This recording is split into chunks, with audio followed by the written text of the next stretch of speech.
All right, so I had a feeling, or I knew, because I was talking to Ed about this when this whole education of black men, or the lack of education, college education of black men came into view. And I knew that this was self-serving. This was not because black women need to boost black men up and make sure that boys read at a college level and all this other shit. It was so that niggas with daughters, women without quote unquote good choices of men could find somebody. Like you could easily call it's self-serving, it's selfish, because they don't care about this shit until it affects them. Even though the boy that can't read or that grows up that doesn't want to get a college education is the same one that was their brother, their cousin, and whatever else, and their son, you know, whatever else was in their family, right? Like, I didn't want to get a college education because I just didn't really believe in it at the time. It didn't make any sense. I said, fuck it, I'll just go straight for my certifications. I literally did the same thing that men do when it comes to doing trade school, but with white collar IT. So the blue collar of white collar IT, like I'm a systems and software engineer. Like I build shit. I don't really manage. That's more white collar stuff. But even so, like I actually have managed, and I actually have managed before, and doing like code reviews and stuff like that. But you know, I did the blue collar work or equivalent of that, the IT blue collar equivalent of that. And I knew that was going to happen. So this is Average Man Unplugged, great channel. I always watch him. He's like a chill brother. But let's here's a snippet of something that he was playing. Men get college degrees, but 41% of white men get college degrees, and 50% of white women get college degrees, and 64% of black women get. So this right here is a this right here is a white man's ice is colder, right? 27% of black men don't get it. 41% of white men do get it. White man's ice is colder. White woman's ice is colder, right? And then you have black women, getting into it as well, so to speak, right? Like they're going off getting their education. I think they should, go ahead and do it, no problem. But just like black men have to deal with sometimes the bad attitude, ratchet behavior, dysfunctional behavior of quote unquote the culture, and a lot of black women, especially when you go out into club scenes or out at night and stuff like that, or even the ones that don't even do that, but somehow they just always think that, they think in almost a bad faith, negative way of doing things. And those women you should avoid. And black men have done a great job of that recently. But they think, sadly, the same way. And it's sad because, like, they have the education. But the 27% of black... Oh, there we go. I'm, like, doing it here in front of my eye versus on the phone. So the 27% of black men that don't get a college... that go ahead and get a college degree, that's good for them, right? Like, they're doing that. They're going to have to... They're definitely going to need that education for when they get into these corporate jobs. And I understand it. Like, I'm in these corporate jobs. I have to do interviews and technical exams and all types of other stuff. And, literally cram on new frameworks and new coding patterns and all types of other stuff, algorithms and stuff that I may or may not use. Anyways. But you start to see where they talk about this 27% of black men and comparing them to everyone else as if these black men don't have a place or are not getting a good place in society. And no shots to the brother, but something with like the bottom row of his teeth, man. Like it was like really getting to me while I was watching this shit. This mismatch between the educational attainment of black women and black men is a big reason why a lot of black women say they cannot find eligible men to marry. Boom. Let's be clear, I'm not Kevin Samuels. I'm saying a lot of black men are not maximizing their educational potential. A lot of black men are not putting themselves in a position to support these women.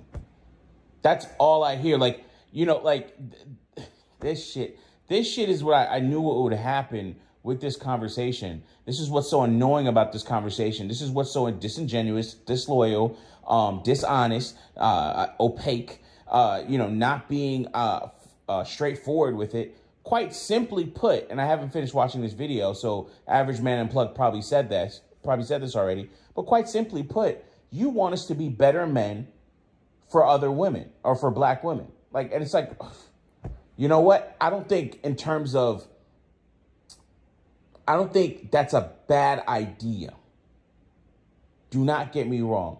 I don't think being a better man for a woman, especially a woman that you're going to love, support kids and all this other stuff, and you two get together to support one another, reciprocate, so on and so forth.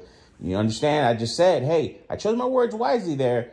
Support the family. Support the what y'all are going to come together and bring forth into this world. Support the home, not support just her.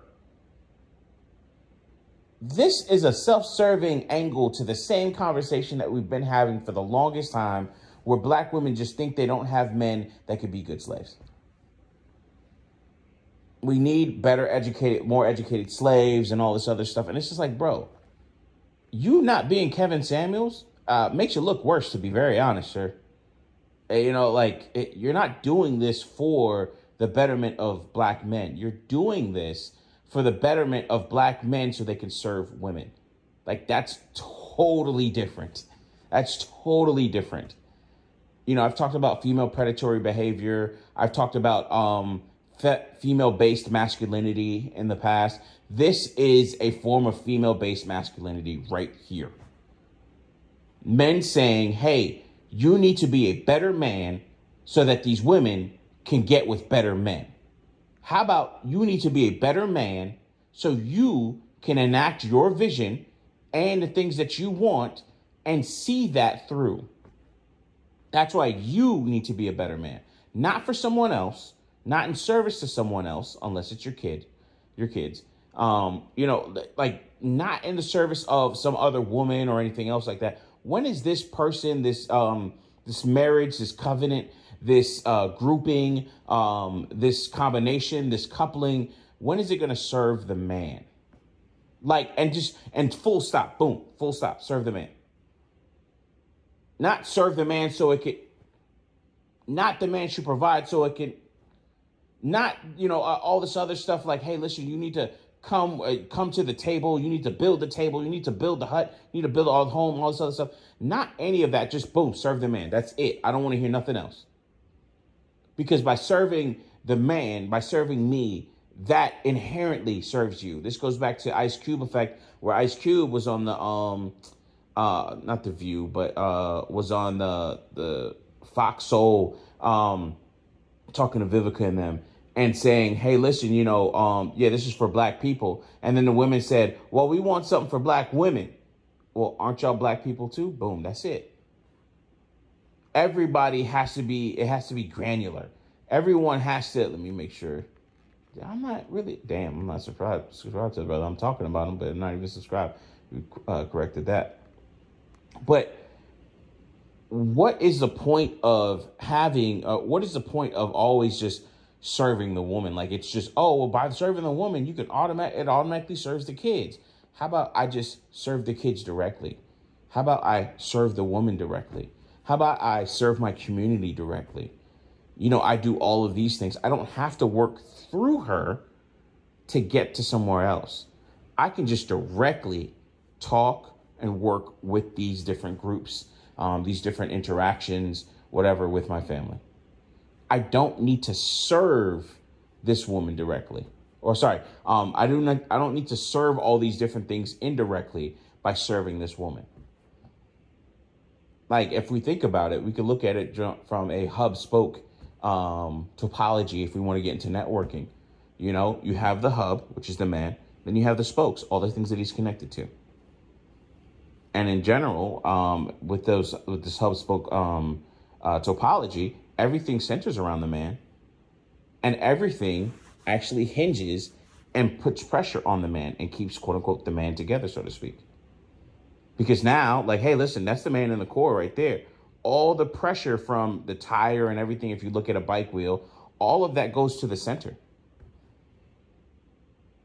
I don't get it. I just don't get it, you know? So you see this brother talking more about it. A lot of the sisters are, and that matters in dating life. The trades are honorable and necessary.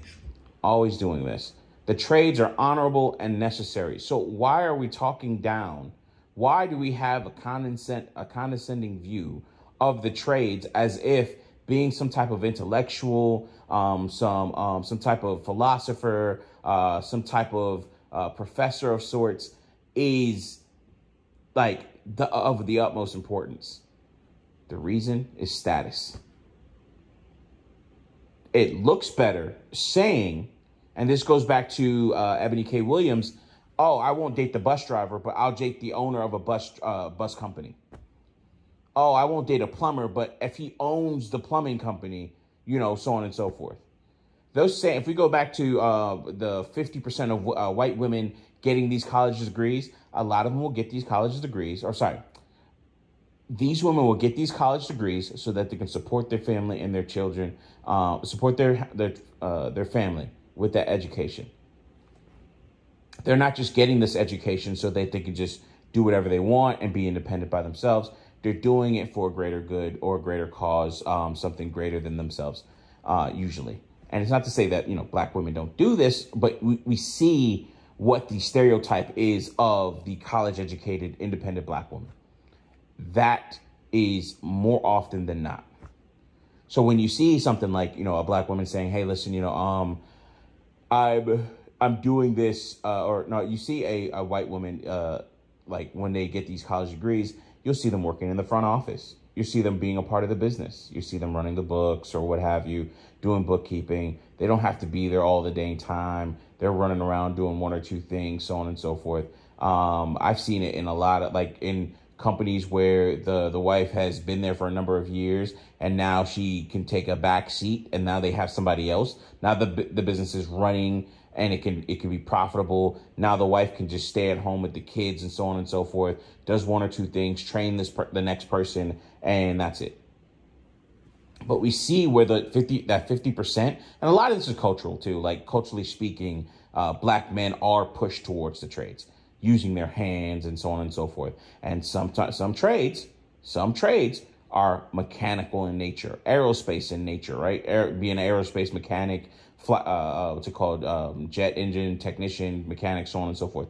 Most of these things are going to be, hey, listen, I'm going to get my hands dirty. AKA, even me getting my hands dirty means that I'm going to be typing on a keyboard all day and outputting if statements and all types of other logic and other stuff like that and parsing CSV files, right? Like that's me getting my hands dirty. This is me doing blue collar work within IT, you know, and it's the same thing with men that are doing, that are sparkies out there, plumbers, or electrical work and plumbers and doing truck driving and all these other things. So when they talk about, oh, these are honorable, like, bro, we know it's honorable. Your lights are on because it's honorable. I was driving even today and I saw this, I saw a brother out, you know, he was a part of a tree trimming crew. Like these guys, they need to be doing something. But for every man who chooses to go into a trade instead of going into college and going into that white-collar workforce, he's losing about $1 million in lifetime earnings. I'm saying...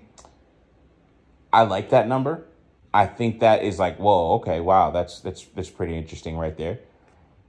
But him losing $1 million in lifetime earnings, what was his lifetime earnings? Because a lot of these men that are doing this, they're paying off 30-year mortgages.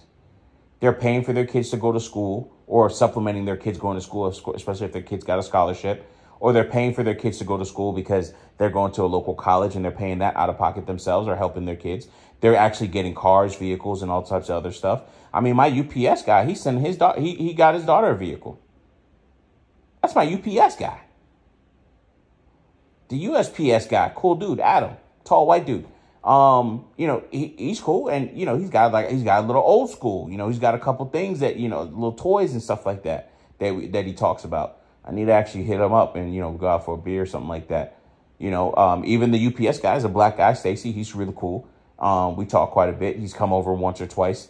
But he's never really chilled out or anything like that. But he stopped by outside of actually working and stuff like that. So it's just like, bro, you know, these people you're making connectivity with these people that are literally the lifeblood. Think about your mama not getting her SSI check because the mailman is not around or something like that, you know, because he wants to become a philosopher. I mean, a lot of, sadly, what's happening is These men are making these conversations and they're talking about people that are literally the red blood cells of our fucking community, our local communities, and our fucking economy and our fucking world. And it's annoying as shit. Not everybody's going to be a fucking brain cell. A college graduate is probably going to make $1 million more over his lifetime on average than a non-college graduate. So how would you feel if I told you not going to college could cost you $1 million and rob you of your chance of getting certain women? And it will be a missed opportunity to open up and develop your spirit and your soul and your mind. Why are we turning an educational argument, frame of reference, discussion into something that is spiritual? I'm not going to lie. You can talk all that spirit stuff you want. I totally understand it. I do believe it to a certain extent. But if I'm hungry right now, I am sorry. My spirit might drive me to punch you in your fucking forehead if I don't get something to eat. You know what I'm saying? Like, you can talk all that spirit stuff you want, man, but when your kids need to eat and all this other shit, motherfuckers get real unruly. Motherfuckers get real stupid real fucking quick. You know? Then you're going to be wanting to, like, you clamoring for a job as a plumber or working at 7-Eleven or working at USPS or the Postal Service, FedEx and all these other places. You know what I'm saying? Doing blue collar work, getting your hands dirty, jumping in and out of a truck, loading loading trucks up for with packages and all types of other shit. You ain't got time to go to spend time at trying to learn coding and all this other stuff. Some of this stuff is like after a while, man, you're locked in. Sorry to say, but you're locked in, and you're locked in a lot of times because you don't have the time to reskill, to do more, so on and so forth. But when you're talking all this spiritual stuff, man, like, come on, man, miss me with all that, bro. And I'm not saying punch him in the forehead in general, but I'm saying in general, not like real malice to him or something like that. This is very annoying and everything else like that with him, but it really gets on my nerves when we start to add a lot of these things on top of stuff that are very simple and straightforward. These motherfuckers want to eat. They want to ride a nice fucking vehicle. They want to have some extra money in their pocket to do whatever they want, whether it's getting ATVs, getting a property, even actually treating their lady out to something nice. They don't need to do a whole multi-year college degree. It's not necessary. It's just not. It's just not. There's motherfuckers that do jobs that are quote unquote lower on the totem pole than me, and they have better motivations, disciplines, whatever, and they have more money put away. And I'm cool with that being the case. But what I don't like is when you have people like this that, speak somewhat condescendingly and keep on pointing this stuff out. Like, hey, bro, we get it. That's cool. But I don't want to do that.